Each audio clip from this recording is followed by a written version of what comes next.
Hello दोस्तों, YouTube channel super seven से मैं राहुल वैष्णव आपका स्वागत करता हूं। हमने पिछले वीडियो के अंदर परमाणु के बारे में पढ़ा था। परमाणु, उसके उपपरमाणुकरण, जैसे इलेक्ट्रॉन, प्रोटॉन, न्यूट्रॉन और समभारिक, समस्थानिक आदि के बारे में चर्चा की थी। आज हम परमाणु मॉडल के बारे में पढ़ेंगे। सबसे पहले परमाणु का हम थॉमसन मॉडल पढ़ेंगे।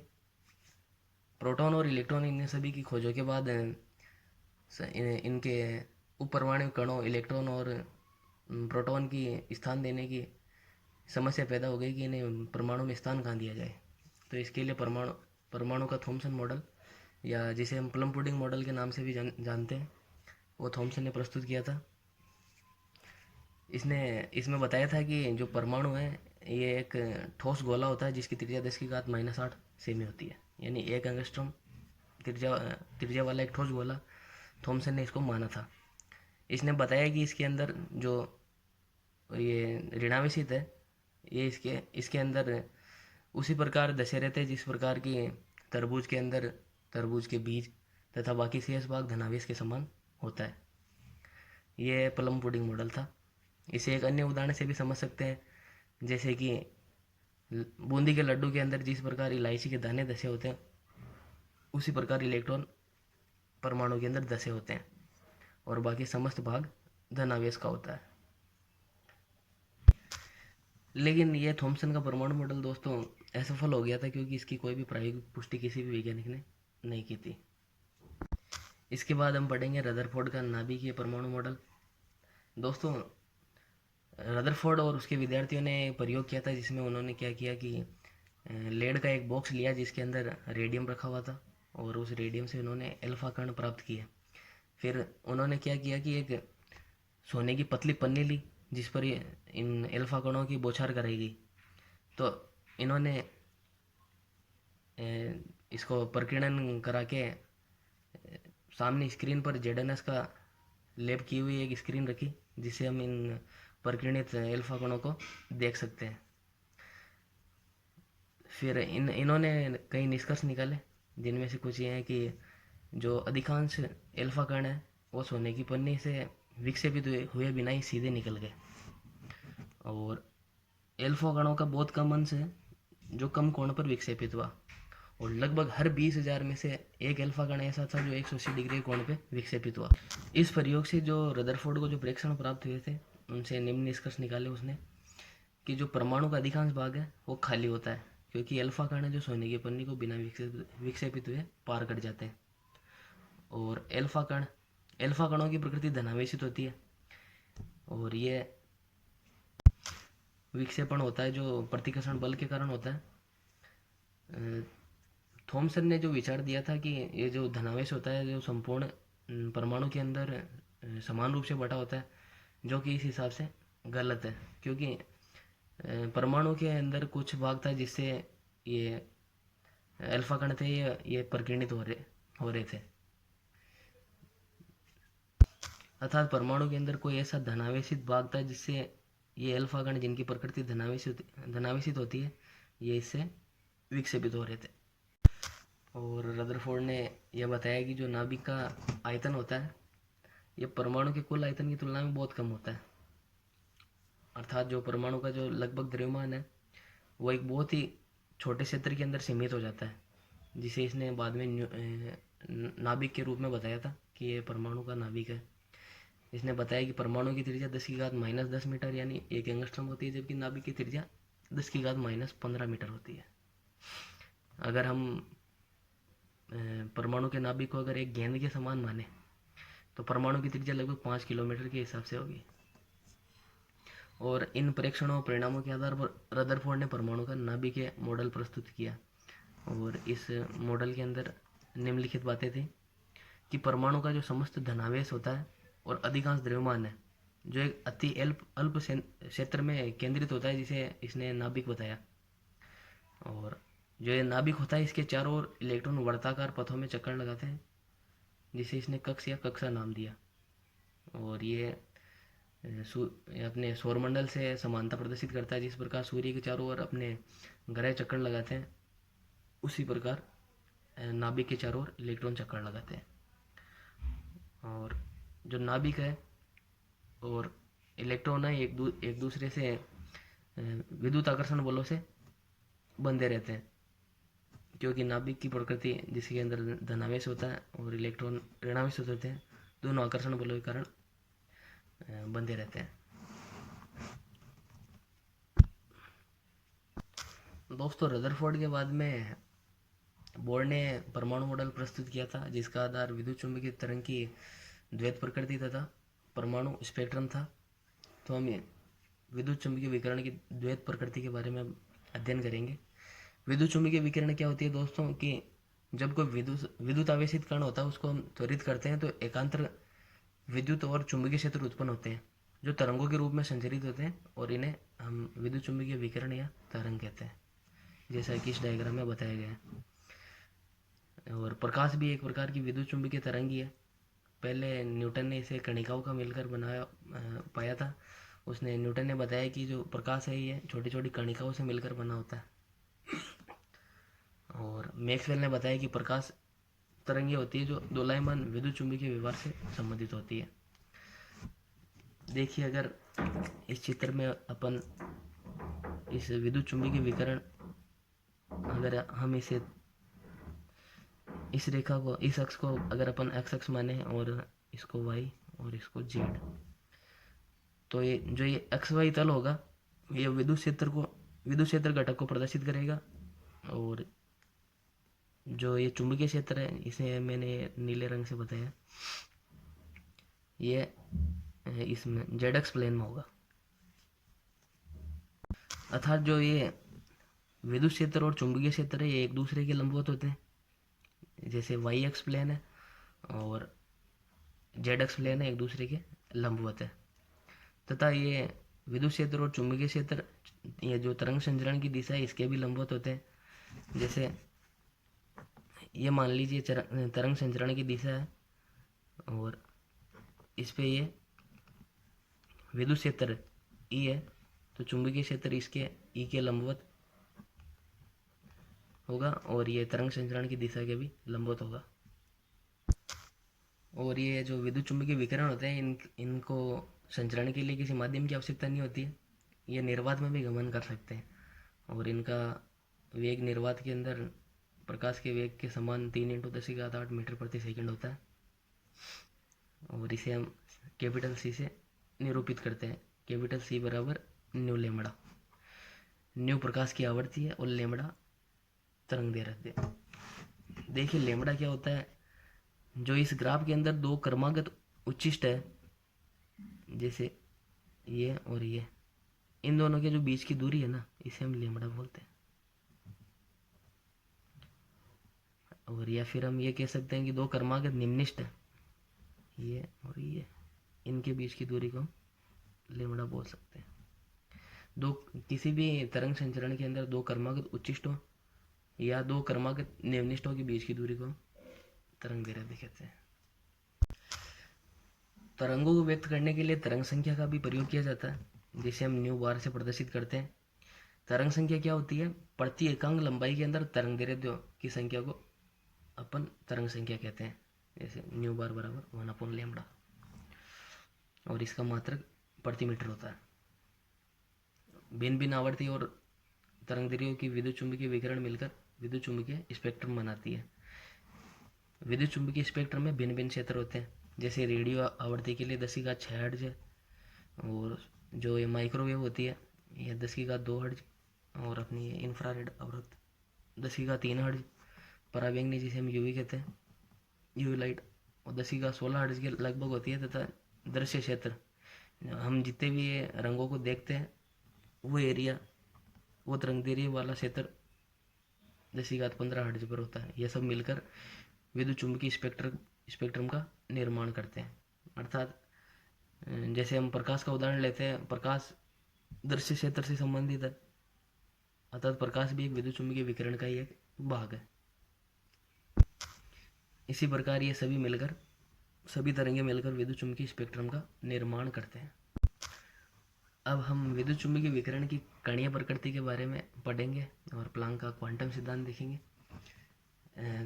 कई प्रयोग, जैसे गर्म पिंड से विकिरण का उत्सर्जन और प्रकाश विद्युत प्रभाव, ठोसों की ऊष्माधारिता में परिवर्तन और परमाणुओं के रेखीय स्पेक्ट्रम, इन सभी को हम विद्युत चुम्बकीय विकिरण के तरंग प्रकृति से समझ नहीं सकते। इनके लिए हमें कणीय प्रकृति का प्रयोग करना पड़ेगा। इनमें से कृष्णिका विकिरण को मैक्स प्लांक ने सन 1900 में समझाया था। उसने बताया कि कोई ठोस पदार्थ जो गर्म किया जाता है तब विस्तृत प्रकाश वाले तरंगदैर्घ्य के विकिरण उत्सर्जित होते हैं। यानी माइनस अनंत से लेकर प्लस अनंत लेमड़ा वाली ये तरंगदैर्घ्य प्रकाश वाली ये विकिरण उत्सर्जित होती है जब हम किसी ठोस पदार्थ को गर्म करते हैं। और एक ऐसा पिंड जो हर प्रकार की आवृत्ति की विकिरणों को अवशोषित और उत्सर्जित करे वो कृष्णिका कहलाता है। और इस पिंड द्वारा उत्सर्जित विकिरण को हम कृष्णिका विकिरण कहते हैं। दोस्तों ज़रूरी नहीं है कि कृष्णिका का ये जो कलर है ये काला ही हो, ये ज़रूरी नहीं है। अगर जैसे मैं आपको ये समझाता हूँ,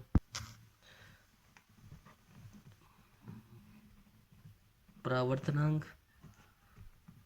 प्लस पारगमनांक प्लस अवशोषणांक, इनका मान 1 होता है।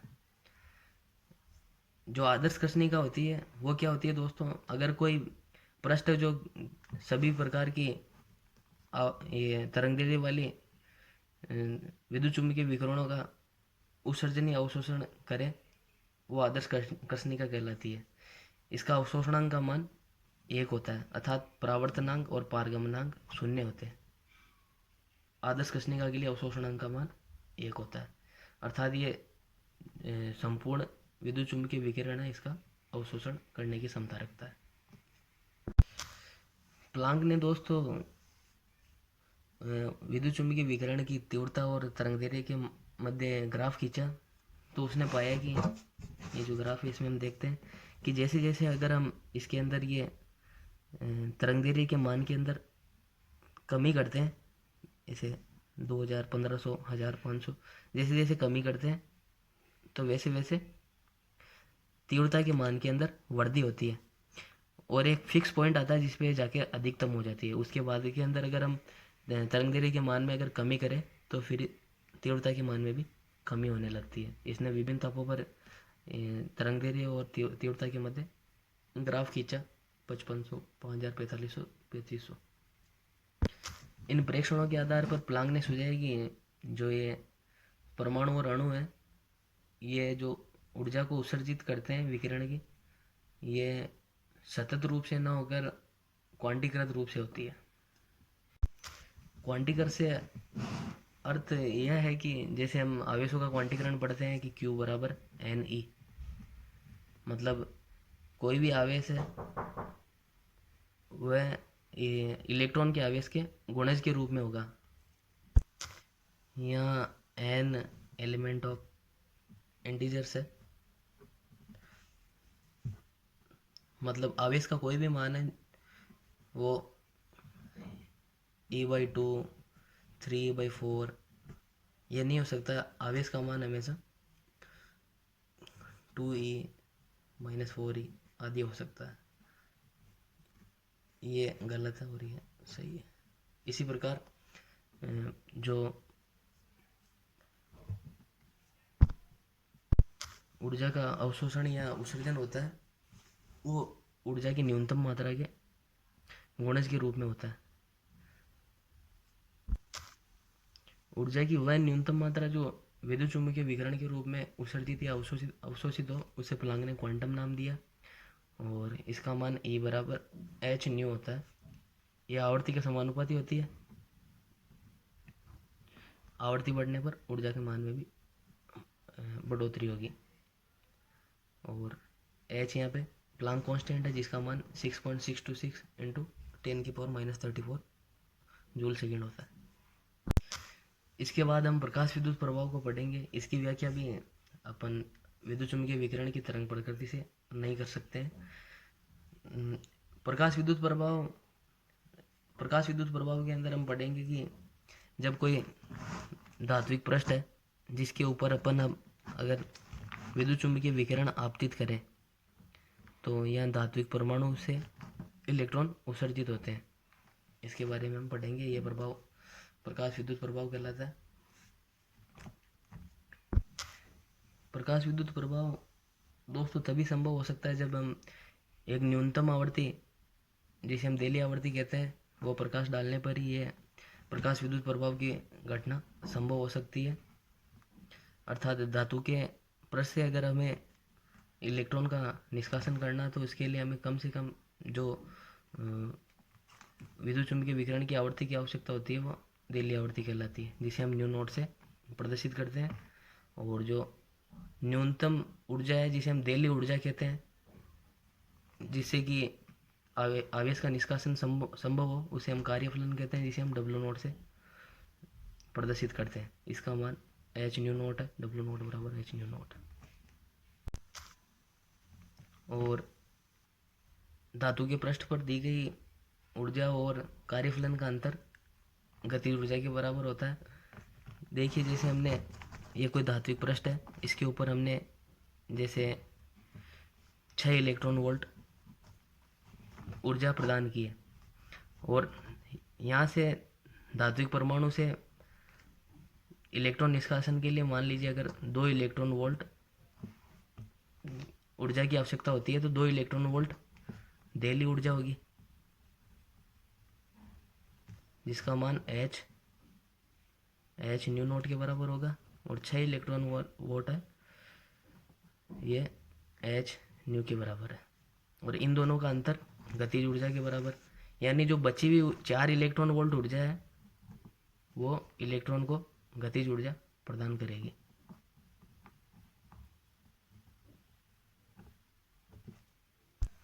अर्थात गतिज ऊर्जा 1/2 MeV² बराबर H new minus new not.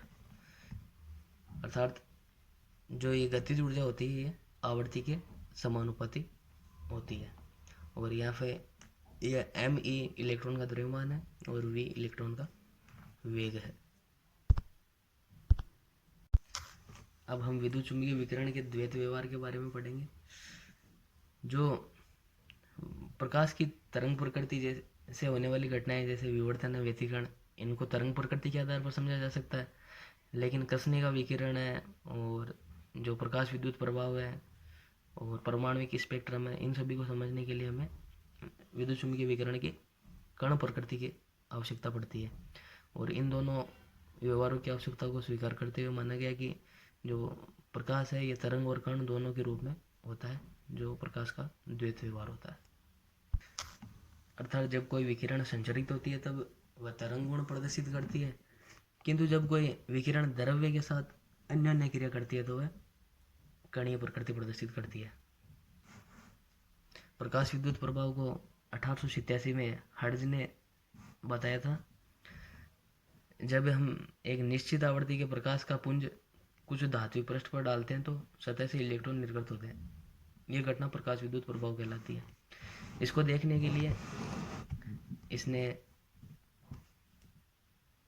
Caesium जैसी अल्प आयनन एंथैल्पी वाली धातु का प्रयोग किया, क्योंकि देखिए दोस्तों आयनन एंथैल्पी क्या होती है। आयनन एंथैल्पी वह ऊर्जा है जो किसी उदासीन परमाणु से इलेक्ट्रॉन के निष्कासन के लिए आवश्यक होती है। अर्थात जिस उदासीन परमाणु की आयनन एंथैल्पी कम होगी उससे इलेक्ट्रॉन का निष्कासन आसानी से होगा, इसलिए कम आयनन एंथैल्पी वाली सीजियम धातु का इसने प्रयोग किया।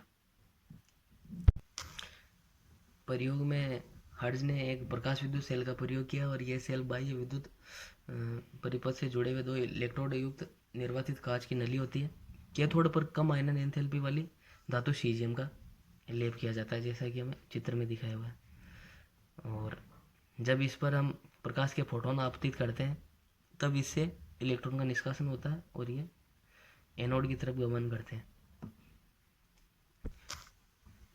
और उत्सर्जित होने वाली इन इलेक्ट्रॉन्स को हम फोटो इलेक्ट्रॉन्स कहते हैं। और ये जो प्रभाव है प्रकाश विद्युत प्रभाव एक निश्चित आवृत्ति से ही देखा जा सकता है। अर्थात एक न्यूनतम आवृत्ति होती है जिसे हम देली आवृत्ति कहते हैं। इससे कम आवृत्ति का प्रकाश हम डालें तो ये परिघटना प्रदर्शित नहीं होगी। इस पर प्रभाव को देखने के लिए हमें कम से कम देली आवर्ती वाला प्रकाश डालना पड़ेगा। और प्रकाश विद्युत प्रभाव में इसने निम्न परीक्षण प्राप्त की है कि निश्चित न्यूनतम आवर्ती, जिसे हम देली आवर्ती कहते हैं, कि प्रकाश फोटोन ही किसी विशिष्ट धातु की सतह से प्रकाश विद्युत प्रभाव उत्पन्न कर सकते हैं और उत्सर्जित इलेक्ट्रॉन्स की गतिज ऊर्जा टकराने वाले फोटॉन्स की आवर्ती के समानुपाती होती है तथा तीव्रता पर निर्भर नहीं करती है। तीव्रता धातु की सतह से प्रति सेकंड निकलने वाले इलेक्ट्रॉन की संख्या को प्रभावित करती है। और ये जो धातु के पृष्ठ से जो इलेक्ट्रॉन निकलते हैं, इनकी संख्या आवर्ती पर निर्भर नहीं करती है बल्कि तीव्रता पर निर्भर करती है। और जो धातु की सतह पर हम फोटोन के टकराने से जो इलेक्ट्रॉन निष्कासित होते हैं, तो इलेक्ट्रॉन निष्कासन में कोई समय अंतराल नहीं होता है। जैसे ही धातु के पृष्ठ पर फोटोन आपतित होगा उसी समय इलेक्ट्रॉन का निष्कासन हो जाएगा, अर्थात समय अंतराल नहीं होता है। और जब इसने आवर्ती और गतिज ऊर्जा के मध्य ग्राफ खींचा तो ये निम्न प्रकार प्राप्त हुआ, अर्थात आवर्ती के बढ़ने पर गतिज ऊर्जा के मान में भी वृद्धि होती है। जैसा कि हम देख चुके हैं कि गतिज ऊर्जा आवर्ती के समानुपाती होती है। और जब तीव्रता और गतिज ऊर्जा के मध्य ग्राफ खींचा तो यह नियत है, अर्थात तीव्रता गतिज ऊर्जा पर कोई प्रभाव नहीं डालती है। और ये जो प्रेक्षण प्राप्त है विद्युत चुम्बकीय विकिरण के तरंग सिद्धांत के अनुसार नहीं है। दोस्तों, चेरसम्मत सिद्धांत था कि जो विकिरण की ऊर्जा होती है तीव्रता की अनुक्रमानुपाती होती है, अर्थात अगर हम तीव्रता के मान में वृद्धि करेंगे तो इलेक्ट्रॉन की गति ऊर्जा के मान में भी वृद्धि होगी। और किसी भी आवर्ती के फोटोन से हम ये प्रकाश विद्युत प्रभाव जैसी घटना को देख सकते हैं। ये पहले चेरसम्मत सिद्धांत में माना जाता था, जो कि ऐसा संभव नहीं है। देली आवर्ती से अधिक आवर्ती वाले प्रकाश से ही हम ये प्रकाश विद्युत प्रभाव की परिघटना देख सकते हैं। अब हम प्रकाश विद्युत प्रभाव के लिए व्याख्या पढ़ेंगे। प्रकाश विद्युत प्रभाव की व्याख्या प्रकाश की कण प्रकृति से भी की जा सकती है, जो फोटॉन्स के प्रभाव में रहते हैं। और सन 1905 में आइंस्टीन ने बताया था कि प्रत्येक फोटोन ऊर्जा का स्रोत है। वास्तव में इलेक्ट्रॉन परमाणु के नाभिक में बंधन बल द्वारा रोक लिए जाते हैं, क्योंकि जो परमाणु का नाभिक होता है वो धनावेशित होता है और ये ऋणावेशित इलेक्ट्रॉन को बंधन ऊर्जा द्वारा रोक के रखता है, आकर्षण बल द्वारा। और इलेक्ट्रॉन की धातु की सतह पर पलायन करने के लिए कुछ निश्चित ऊर्जा आरोपित करनी पड़ती है, जिससे कि ये बंधन ऊर्जा समाप्त हो जाए। और ये काम फोटॉन्स द्वारा कर लिया जाता है, जिनके पास न्यूनतम ऊर्जा E बराबर H न्यू नोट देली ऊर्जा के रूप में होती है, जहाँ न्यू नोट देली आवर्ती है। और ये जो न्यूनतम देली ऊर्जा है इसे हम कार्यफलन W नोट से व्यक्त करते हैं। और यह पूर्ण संभव है कि आपतित फोटॉन्स की ऊर्जा H न्यू देली ऊर्जा से अधिक हो सकती है, जो कि प्रकाश विद्युत प्रभाव के लिए आवश्यक है। जैसा कि हमने पहले पढ़ा था कि जैसे हमने एक उदाहरण लिया था कि अगर हम किसी धातु के पृष्ठ पर 6 इलेक्ट्रॉन वोल्ट ऊर्जा आरोपित करें और इलेक्ट्रॉन निष्कासन के लिए मान लीजिए देली ऊर्जा का मान 2 इलेक्ट्रॉन वोल्ट हो, तो 4 इलेक्ट्रॉन वोल्ट ऊर्जा गतिज ऊर्जा के रूप में काम आएगी। यहाँ प्रेक्षित फोटॉन्स की ऊर्जा बराबर कार्यफलन प्लस उत्सर्जित इलेक्ट्रॉन की गतिज ऊर्जा, जो ये फोटोन की संपूर्ण ऊर्जा है E बराबर H न्यू बराबर H न्यू नोट उस इलेक्ट्रॉन के निष्कासन के लिए आवश्यक ऊर्जा अर्थात कार्यफलन प्लस उस बची हुई शेष ऊर्जा जो कि गतिज ऊर्जा के रूप में संचित होती है। और इसे हम निम्न निष्कर्ष निकाल सकते हैं कि यदि प्रेक्षित फोटॉन्स की ऊर्जा अगर देली ऊर्जा से कम है तो इलेक्ट्रॉन उत्सर्जित नहीं होगा। और मान लीजिए फोटॉन्स की ऊर्जा अगर देली ऊर्जा के बराबर है तो धातु परत से इलेक्ट्रॉन तो मुक्त हो गया परंतु गतिज अवस्था प्राप्त नहीं होगी। और तीसरा परीक्षण ये था कि अगर फोटॉन्स की ऊर्जा देली ऊर्जा से अधिक हो तो उत्सर्जित इलेक्ट्रॉन कुछ गति ऊर्जा प्राप्त करेगा। जैसा कि ये यहाँ पे धातु और उनके कार्यफलन के बारे में बताया गया, जैसे लिथियम, सोडियम, पोटेशियम, मैग्नीशियम और कॉपर। लिथियम के लिए कार्यफलन का मान 2.42 इलेक्ट्रॉन वोल्ट होता है, सोडियम के लिए 2.3 और पोटेशियम के लिए 2.25, मैग्नीशियम के लिए 3.7, कॉपर के लिए 4.8। और बंधन ऊर्जा या कार्यफलन नाभिक के इलेक्ट्रॉन्स के आकर्षण बल के अनुपाती होता है, अर्थात जितना ज़्यादा आकर्षण बल होगा इलेक्ट्रॉन और नाभिक के मध्य, बंधन ऊर्जा भी उतनी ज़्यादा होगी, अर्थात जितना प्रबल बंध होगा उतनी ज़्यादा आवश्यकता होगी इलेक्ट्रॉन के उत्सर्जन के लिए। आज के लिए दोस्तों इतना ही, और इसके अगले वीडियो में हम बोर के हाइड्रोजन के लिए परमाणु मॉडल और ये क्वांटम संख्याओं के बारे में पढ़ेंगे। धन्यवाद।